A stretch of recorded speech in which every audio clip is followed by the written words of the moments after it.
माता सीता के श्राप से गया में नहीं उगती तुलसी और ब्राह्मण कभी नहीं होते संतुष्ट। बड़ी रोचक है इसकी कथा। आखिर बिहार के गया में क्यों नहीं उगता तुलसी का एक भी पौधा? क्यों ब्राह्मण कभी संतुष्ट नहीं होता? फल्गु नदी सिर्फ नाम की ही नदी क्यों है? क्यों कौवा हमेशा लड़ झगड़ कर ही खा पाता है? कौवा, तुलसी, ब्राह्मण व गाय को माँ सीता ने क्यों श्राप दिया था? इसके बारे में कुछ लोग ही जानते हैं। आइए हम विस्तार से बताते हैं आपको।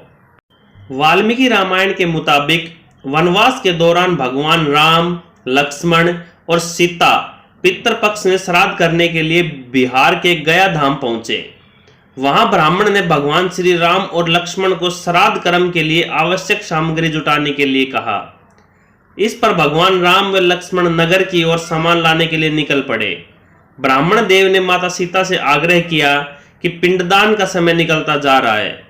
यह सुनकर माता सीता की व्याग्रता भी बढ़ती गई, क्योंकि श्री राम और लक्ष्मण अभी नहीं लौटे थे। इसी दौरान राजा दशरथ जी की आत्मा ने उन्हें आभास कराया कि पिंडदान का वक्त बीता जा रहा है। यह जानकर माता सीता असमंजस में पड़ गई। तब माता सीता ने समय के महत्व को समझते हुए यह निर्णय लिया कि वह स्वयं अपने ससुर राजा दशरथ का पिंडदान करेगी। उन्होंने फल्गु नदी के साथ साथ वट वृक्ष, कौवा, तुलसी, ब्राह्मण व गाय को साक्षी मानकर स्वर्गीय राजा दशरथ का पिंडदान विधि विधान के साथ किया।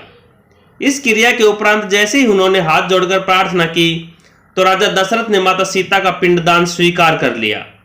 माता सीता इस बात से प्रफुल्लित हुई कि उनकी पूजा राजा दशरथ ने स्वीकार कर ली। इसके बाद उनके मन में संशय भी हुआ कि प्रभु श्री राम इस बात को नहीं मानेंगे, क्योंकि पिंडदान पुत्र के बिना नहीं हो सकता। थोड़ी देर बाद भगवान राम और लक्ष्मण सामग्री लेकर आए और पिंडदान के विषय में पूछा। तब माता सीता ने कहा कि समय निकल जाने के कारण उन्होंने स्वयं पिंडदान कर दिया।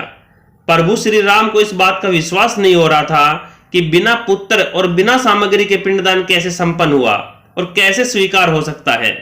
इसके बाद माता सीता ने कहा कि वहां उपस्थित फल्गु नदी, तुलसी, कौवा, गाय, वटवृक्ष और ब्राह्मण श्राद्ध कर्म की गवाही दे सकते हैं। भगवान राम ने जब इन सब से पिंडदान किए जाने की बात सच है या झूठ ये पूछा, तब फल्गु नदी, गाय, कौवा, तुलसी और ब्राह्मण पांचों ने प्रभु राम का क्रोध देखकर झूठ बोल दिया कि माता सीता ने कोई पिंडदान नहीं किया।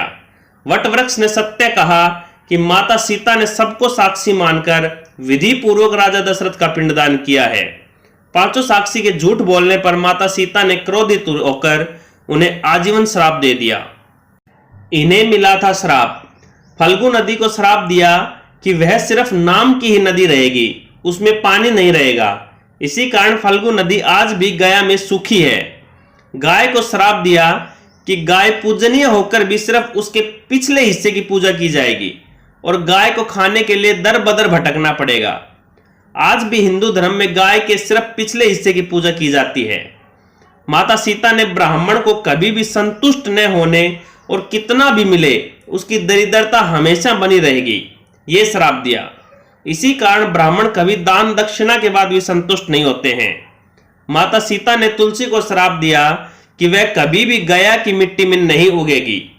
यह आज तक सत्य है कि गया की मिट्टी में तुलसी नहीं उगती है कभी भी। और कौवा को हमेशा लड़ झगड़ कर खाने का श्राप दिया।